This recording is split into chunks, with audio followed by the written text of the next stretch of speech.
Selama ini disembunyikan sang adik, artis Raffi Ahmad terkejut saat mendengar rahasia Syahnaz Sadiqah. Pasalnya, Raffi Ahmad tahu rahasia Syahnaz itu dari seorang dokter, yakni Dr. Tompi. Penasaran, Raffi Ahmad pun mengcross-check langsung ke sang adik bungsu. Dan benar saja, rahasia yang dibocorkan dokter itu tak ditampik oleh Syahnaz. Malahan, Syahnaz mengurai detail mengenai alasannya menyimpan rahasia tersebut. Dilansir tribunnewsbogor.com dari kanal Rans Entertainment, Raffi Ahmad terkejut kala melihat sosok Syahnaz ada di rumahnya. Teringat suatu hal, Raffi Ahmad mendadak meledek sang adik. Rupanya, Raffi Ahmad teringat dengan rahasia tentang Syahnaz yang baru saja ia ketahui. Syahnaz ternyata pernah melakukan operasi bedah mata. Aku kasih tahu, aku buka rahasia Syahnaz. Ini Ailit kan? Tanya Raffi Ahmad. Panik, Syahnaz lantas menghindar saat Raffi Ahmad hendak membocorkan rahasia tersebut. Tak menyerah, Raffi pun memaksa Syahnaz agar mengaku. Raffi kemudian membeberkan dari mana ia mengetahui rahasia sang adik yang pernah melakukan operasi mata. Rupanya Raffi Ahmad mengetahuinya dari dokter bedah ternama, Dr. Tompi. Awalnya Dr. Tompi menyebut mata Raffi Ahmad cendul atau banyak lemak. Ia pun menyarankan Raffi Ahmad untuk melakukan operasi mata seperti yang dilakukan Syahnaz.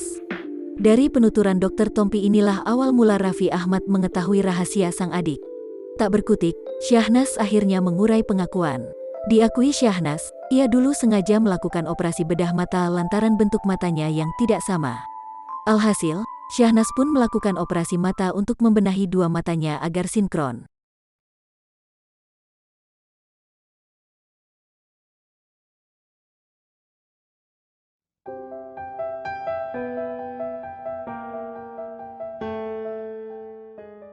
Ketemu adik mendiang Sapri, Raffi Ahmad bantu modali usaha hingga berikan uang $500. Meninggalnya komedian Sapri pada tanggal 10 Mei tahun 2021 lalu menjadi duka bagi sederet rekan artis. Termasuk Raffi Ahmad yang pernah bekerja bareng dengan Bang Sapri. Suami Nagita Slavina itu juga kenal dengan adik ipar Bang Sapri, Doli yang datang ke rumah Andara. Doli membawakan banyak makanan untuk Raffi Ahmad. Kakak Syahnaz Sadiqah itu mencoba makanan yang dibawakan. Raffi yang ingin membayar makanan yang dimakannya. Sementara istri Sapri tidak bekerja di rumah. Pria 34 tahun itu juga tetap membayar makanannya. Ayah Rafathar itu memberikan berlembar-lembar ke adik Sapri, ini saya kasih $100 lumayan, 1,4 juta rupiah. 2, 3, 4, 5, kata Raffi Ahmad.